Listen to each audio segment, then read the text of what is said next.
Bismillahirrahmanirrahim. Assalamualaikum warahmatullahi wabarakatuh. Jumpa lagi di Sekolah Rakyat. Mudah-mudahan buatan bosen, tidak bosen. Kali ini seperti biasa di luar maksudnya. Kita akan belajar lagi mengenai SPSS, tapi yang ini sepertinya tampilannya seperti di episode sebelumnya yang mengenai kelas eksperimen dan kelas kontrol. Tapi sekarang kita coba untuk yang satu desain atau one shot, biasanya one shot case desain atau kontrol bukan kontrol, pretest post test desain. Jadi pengaruh X terhadap Y, jadi hanya satu variabel X, ini variabel bebas terhadap Y itu terikatnya ini. Jadi biasanya ini tidak melulu kepada penelitian eksperimen, penelitian R&D pun bisa, yang pengembangan misalnya. Jadi ada beberapa syarat atau pemakluman mengapa menggunakan one shot atau pretest post test. Tapi yang jelas kalau peneliti nulisnya kurang biaya, nah itu ya kurang bois lah. Masa alasan memilih one shot case kurang biaya, layah mutu layahnya tidak bermutu, kurang biaya. Ya alasan-alasan yang lain lah, seperti kalau R&D ya karena media masih dalam tahap uji coba lapangan operasional, maka digunakanlah one shot atau pretest proses desain pada satu kelas. Nah seperti itu ya, masih cakep lah, buis lah bahasanya. Oke, kita pakai yang one shot. Ini masih yang seperti kemarin, misalnya ini pengaruh adanya penggunaan, saya hapus dulu, pengaruh penggunaan X terhadap Y. Biasanya kalau tidak melulu hasil belajar, bisa motivasi, bisa keterampilan dan lain-lain kalau di pendidikan. Kalau di di bidang kajian lain yang mungkin lebih berbeda juga, pengaruh pupuk terhadap hasil panen dan sebagainya. Yang jelas kita satu variabel bebas terhadap satu variabel terikat, seperti itu, terhadap Y. Jadi yang global misalkan. Tapi kalau di pendidikan basisnya itu pretest dan post test, sebelum dan sesudah perlakuan. Ini pretestnya seperti ini hasilnya, post testnya seperti ini. Nah, ini saya dituliskan di sini. Ini adalah pretest post test desainnya itu, atau ada yang menyebut one shot, sekali tembak langsung masuk. Dia ngeri. Lalu hipotesisnya sama, H0, H1, atau ada yang menyebutnya juga HA. Ini kalau H0 ya seperti biasa, ini sudah pakem ya, pakem daerah Jogja. Selamat, mudah-mudahan selalu selamat daerah Pakem, seperti itu, dekat dengan Merapi. Saya dulu sering dolan ke sana. H0 kalau tidak ada perbedaan dari sebelum dan sesudah, pengaruhnya itu tidak ada dalam itu. Lalu yang H1 biasanya itu perbalikannya ada. Untuk langkah-langkahnya sama, yaitu pertama uji normalitas dan homogenitas, walaupun perlu digarisbawahi kalau yang homogenitas dan normalitas itu bukan syarat mutlak, tapi kalau normalitas penting karena untuk menentukan langkah lanjutnya, seperti itu. Nah kalau homogenitas, sampelnya udah homogen, tapi ternyata hasilnya kan kita nggak bisa prediksi. Ternyata hasilnya heterogen. Lah piye nah? Kejujuran peneliti diuji di situ. Nah, seperti itu. Peneliti itu harus jujur. Bagaimana peneliti tidak jujur nanti? Setelah lulus, ya no ikulah. Nah, lalu karena ini kemarin ya kita pakai data yang kemarin berarti sudah normal lah. Jadi tak perlu untuk ini langsung masuk ke uji T berpasangan. Seperti itu. Tengok dulu waktunya pirang menit bisa. 5 menit ya. Mudah-mudahan tidak terlalu panjang. Ya coba kita langsung masuk ke SPSS-nya.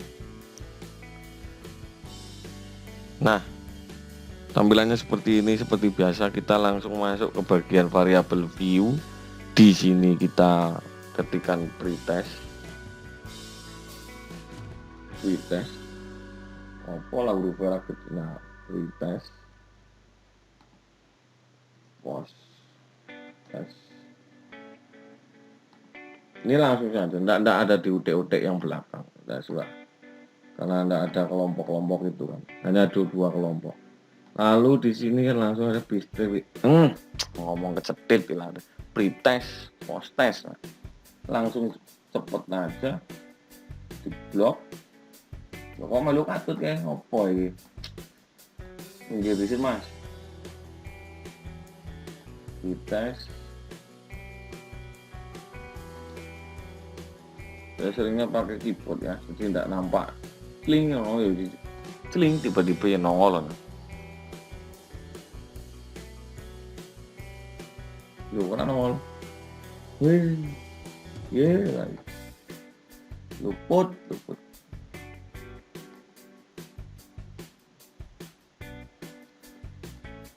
Nah, wis nongol ya, kok iso ngono ki? Tapi temen nih laptopnya. Emang orang nongol tak tinggal nongol lagi mas minggu dili mas. Wis, tobat. Nah, gue sih ketarik. Tolanan yang buat nih. Yo, pangapunten lah, yo ono ning ngene iki. Masya Allah. Tarik kayak nang ngendi. Wis, sing adoh dhuwur tenan. Si nongol lah yo banget tenan.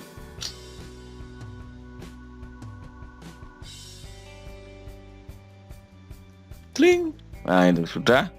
Kalau sudah seperti ini kita langsung ke analyze nih, analyze. Nah, analyze seperti biasa karena ini membandingkan, kita pakai compare. Nah, di sini di compare. Kalau kemarin independent sample di tes, kalau sekarang yang pirate karena berpasangan. Maksudnya ini ada hubungannya erat, ya, satu kompleks atau seperti ini. Langsung masukkan yang pretest ini tidak ada, ini karena pasangan ya langsung masuk bro, masuk klub. Nah, nanti optionnya apa? Nah, ini tidak, optionnya kalau diklik ini langsung. Oke, tunggu hasilnya. Nah, di sini ada tampilannya ini. Pirate sample statistic correlation, pirate sample test. Kita kopinya yang ini, ngopinya yang ini tidak masalah. Ini lebih panjang. Ibu ya sama lebih panjang. Maksudnya pandangannya yang panjang, melihat masa depan, seperti itu. Mana? Nah, kita pastekan di sini. Nah, saya sudah siapkan kepanjangannya, tampilannya maksudnya. Nah, mengenai interpretasinya sama. Jika nilai signifikansi kurang dari 0,05 untuk penelitian pendidikan, maka H0 ditolak. Ini yang pertama. Lalu gunakan tabel T. Nah, hipotesisnya masih kita kopas yang atas. Ini masih jigsaw bunyinya, tapi walah ya lupa ngedit. Ya harap maklum ya, apa ini mau penggunaan X suwene terhadap Y gitu.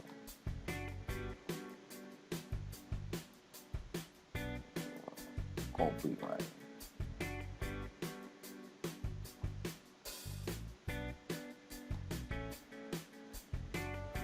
lah. Nah, kita lihat di signifikansinya, ini di bagian sini langsung basic to tell. Nah, ternyata langsung nampak sekali. Itu tertulis 0,00 0,03 itu kurang dari 0,05. Nah, secara signifikansi to tell 2 ekor ini pun sudah nampak bahwasanya handolnya ditolak, berarti ada perbedaan yang signifikan dari penggunaan X terhadap Y kesimpulannya. Lalu kalau gunakan tabel T sama, gunakan tabel T. Mana ini tabel T, dokumen tabel T. Nah, ini bisa di-download lagi. Kalau mau request ya bisa, banyak di internet. Sinyale Lola, bukan sinyale siapa naiki, iku lah. No, di, tabel T sih Kang. Nah ini Kang, tabel T, N-K kemarin sama ini. N-K, nya 20K. Variasinya 1 udah ada, berarti 19. 19 iya 19.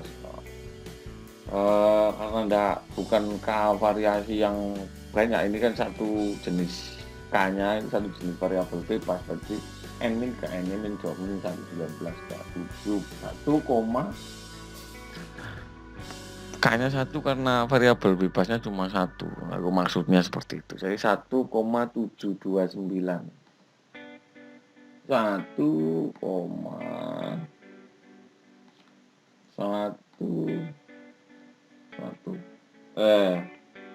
ini yang tabel ya. Nah, kalau yang T itu nih, T ini berhati-hati nih. Ini tanda negatif. Ini bukan berarti nilai hitung di sini T-nya negatif, enggak. Maksudnya terjadi kenaikan. Nah, ini negatifnya enggak ada. Secara perhitungan statistik boleh dilihat di buku-buku statistik. Ini tanda negatif di sini bukan berarti ini, tapi opo yo naik. Nah, naik itu hasil dari pretest ke post-test, makanya negatif. Tertulis di sininya negatif di sini. Itu karena lower uppernya apa itu minnya. Pokoknya yo kalau kalian ngitung mesti yo tetap hasilnya yo negatif yang tadi, tapi nggak bermakna negatif. Nah, ya kalau masih ragu dengan penjelasan saya mengenai ini, pasti kan dibaca lagi bukunya. Ini spoiler, tapi saya penjelasannya kurang lebihnya seperti itu. Perbedaannya di sini karena sing iku munggah dan nah iku kemunggahan atau kenaikannya iku. Nah, jadi 8,725. Ya lebih dari. Jadi kesimpulannya itu ada perbedaan yang signifikan. Nah, seperti ini kalau masih ragu, tak kok dosen dosen insya Allah jawabannya yo kurang lebih ya sama. Nah ini khusus di bagian sini loh ya. Aku nek bledak-bledok ono kae kadang bingung, tapi mbok bingungi untuk memastikan ayo silahkan ditanyakan lagi. Apa bener kayak Mas Aziz le ngomong ono. Nek salah yo ngapunten. Tapi insya Allah berbagi ilmunya cukup iki paling. Jadi ini uji T gampang banget ya, cuma langsung analyze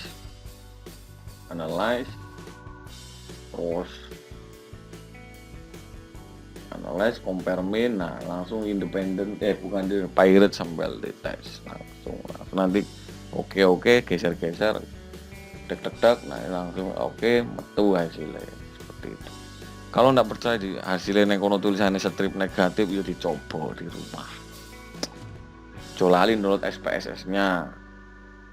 Oke, waduh 15 menit. Oke, ngapunten jika ada kesalahan ucap, penyinggungan dari saya cukup sekian. Wassalamualaikum warahmatullahi wabarakatuh.